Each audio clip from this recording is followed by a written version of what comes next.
Hello, and welcome back to AntsGamingSuite. This is your host, Anthony, back with another Genshin Impact video. Today's video is going to be me explaining to you the new patch 1.1 in terms of the reputation system here. You do have to keep in mind there is two reputation at the moment. There's Liyue Harbor, and there is Mondstadt Harbor, okay? So with the don't mind my audio, as you know, I'm trying to whisper as everyone's sleeping. But with these particular reputations, the more you rank them up, the higher discount you'll get with the general store. But as well as those are the two locations you can find them in. There are certain differences between the two, I guess, areas here, and they are the two new items that you can unlock, or recipes or blueprints, whichever you want to call it here. For this particular one in Liyue Harbor here, as soon as you talk to her, you'll get a dialogue here, but you do have to complete a new approach. My advice is simply to talk to the completion quest here. There's an X amount of other ones that I haven't completed yet. However, as you complete them, you'll be able to achieve experiences. For me, I'm only at 26 and 34. This is a great way to easily get reputation at the start. At the same time, if you explored the map already in Liyue, you can get XP here, which I've immediately got level 3 here. I haven't completed the quest yet. I will leave that at a stage, as I'm not really focusing on the reputation for Liyue Harbor. And there is the bounty. With the bounty, you do have to keep in mind one important thing, okay? And that is there's going to be 3, 4, and 5-star difficulties with all special traits, okay? For example, the 5-star in Liyue, he'll be invulnerable to cryo damage, to hydro damage, but easily increased damage from claymore, wooden characters. So when you're fighting these particular bosses or farming your weekly, you do have to keep in mind of these special traits as well. For example, see, they have cryo. I'm going to quickly jump into the different rewards that you can obtain. First, the recipes are going to be different here. You can get the Geoculus resonance here, but you do have to complete the quest, okay, in order to, I guess, activate this. So there's going to be two, both in Liyue and Mondstadt. You're going to get condensed resin, which is great. It's kind of like a double buffer. And then you can get adaptive seeker stove, portable stove, and a whole bunch of other things. You will get a separate reward as well for Mondstadt, which I'll get into shortly for you guys, and I'll give you a quick rundown and tips and whatnot.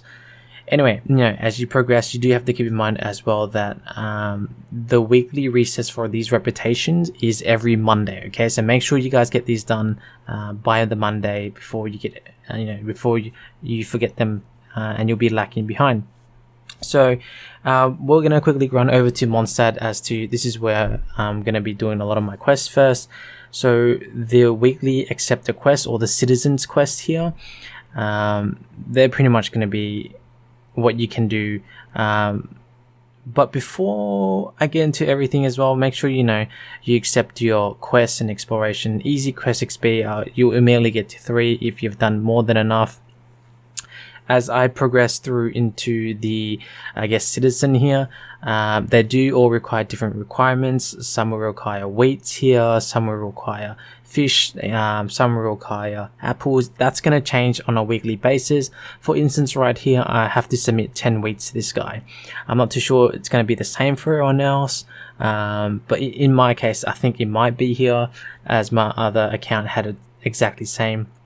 You can also be cooking up recipes, but I think, honestly, I think this is a great way to encourage players to go out there and farm materials, max out your achievements in order to get the superstar chef. It's something to keep you busy if you out of resins, I believe, or something to do other than running out of resins and doing something else. By all means, you can do that. But anyway, I'm going to offer the chit chat straight into it. Today is going to be pretty much grilled fish, wheat, and the other one was apple, I believe.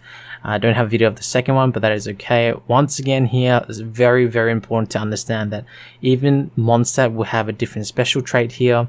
For this 3-star boss here, he's invulnerable to pyro. For the 4-star boss here, he's especially fierce and can take damage to electro. The bounty here is invulnerable to physical damage.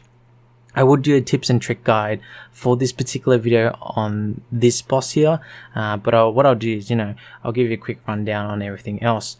But before that one, we'll look into the rewards here. You do get the Anemo Oculus. Once again, you do have to complete 2 quests before you can get the capabilities of using these. The Wind Catcher, another recipe, NRE. This is something I personally want first. The reason why I want this is because it acts like a auto healer, it acts like an auto revive whichever you post in, which is great and fantastic here. So this is something I definitely want to get first. Anemo treasure compass. The rest I don't really need because I've pretty much I've got everything else already. So what I'm going to do is I'm going to quickly jump into the bounty reward here. Once you accepted your bounty reward, don't make the mistake of going into your quest log. You will realize that there's going to be nothing in there. What you have to do is open your map.